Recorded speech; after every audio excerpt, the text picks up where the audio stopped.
Before we start the two examples in the retake video, I want to make sure we go over once again what solutions are to a quadratic equation. We call them zeros because we want to know where in the equation does y equal 0. Well, y equals 0 at the places where it crosses the x-axis, so x-intercepts. So if we cross it twice, we have 2 zeros, 2 solutions.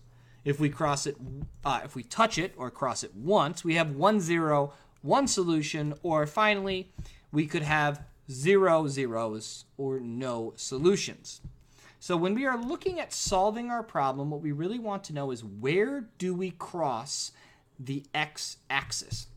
And so when we have our quadratic equation or our polynomial here, we want to factor it by remembering that we are multiplying through the double distributive property to create our 4 terms.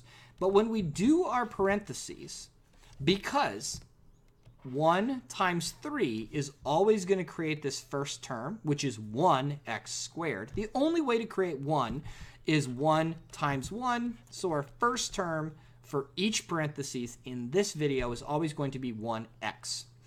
Then, to create the final term on the outside, we are going to multiply the second term times the fourth term, which is going to create our third term here of 18, which means we need to know all of the factors of the number 18. Okay, so factors of 18. So factors of 18 could be 1 times 18, 2 times 9, or 3 times 6. We don't necessarily need to do these in reverse because it doesn't matter what order we pick. Now, because this final term is a positive, the only way to make a positive means that they have to be either both positive or both negative. Okay? So because this term is a positive and this term is a positive, it means that every term involved in this process must be a positive number because there are no negatives involved anywhere. So now we are looking for the middle term. Okay, so that would be 1 times 4 and 2 times 3.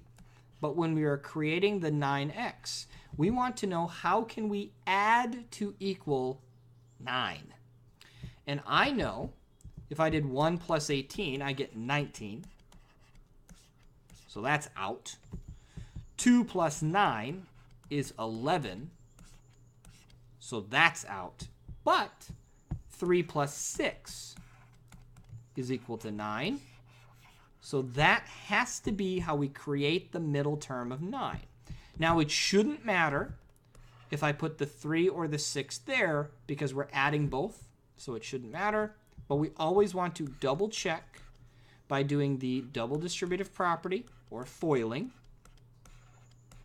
to make sure we have the correct answer.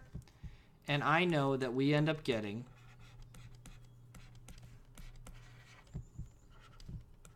the correct answer here because we have just multiplied out our fraction or our polynomial.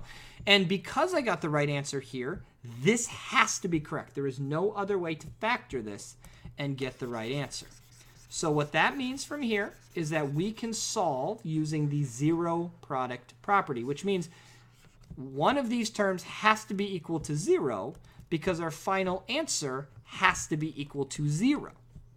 So I'm going to set x plus 3 equal to 0 and x plus 6 equal to 0, which means that our answers have to be -3 or -6. And we have finished solving a quadratic by factoring. Now, to graph it quickly, we know that one factor, or 1 0 is here. 1 0 is here, because those are our answers. And then we know that the axis of symmetry has to be halfway between these numbers, which would be -4.5. Okay, so our vertex is on here. Now, if I plug in my b value of -4.5, I actually get -30 and 25/100ths, which means my vertex is way down here. So this is going to look like this. And remember, this is so hard for me to graph. It's going to look like that on a graph of 10 with the arrows going this direction. And so we've now just graphed it a lot quicker than we would have otherwise. So let's do one more problem. Now, because we are solving these using the zero product property, we have to create a problem where it is equal to 0. And right now it's equal to -16, which means the first thing I have to do to this problem is I have to add 16 to both sides, because that is equal to 0. And now I cannot combine the 16 to any other term. And if you remember, it's like boys and girls at a dance. Keep them separate, no touching. So we have x squared minus 8x plus 16 equals 0. And we can now solve this by factoring. So we automatically draw our two parentheses. We set it equal to 0 over here. Our first term is 1. So we are going to be doing 1x to both of our first terms.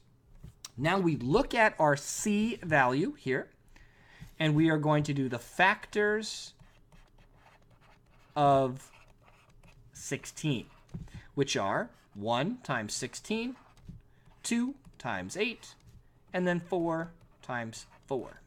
Now, here's the one thing that's a little bit tricky about this problem that you have not seen yet. This term is a positive 16, which means that we have to be doing two numbers that are the same to be equal to 16. So we have both positive or both negative. But this term is a negative, and that's a term we're adding to make, which means that we have to have a double negative in the middle of this problem. So I need two numbers that add to make -8. Well, I know that -4 plus -4 is equal to -8. Therefore, my two terms in the middle must both be -4. Now, if you notice, I actually have both of these parentheses written as the same, so technically I could write this. I'm going to write it up here so I don't confuse anybody. Squared. I could also write this as x minus 4 squared, but most of the time you're just going to write it out like this. From here, though, when we solve our equation, we're going to get the same thing twice, so we don't really need to solve it both times, but just to help you see the visual a little bit, our answer is x equals 4 both times. So when I graph it, I know that it has to touch at 4 and go up, which means that this is our vertex here at 4 and also our minimum. So then my graph is simply just going to grow in both directions, and it's going to look something like this for a sketch. And that was a lot faster to graph than I would have been able to do otherwise. Now, solving by factoring is an incredibly tough skill and something that'll take some extra practice. But once you get the hang of it, the nice thing is that it's always the same procedure. Factor the problem, solve for both parentheses, and then graph your answer from there. As always, if you have any questions, please let me know.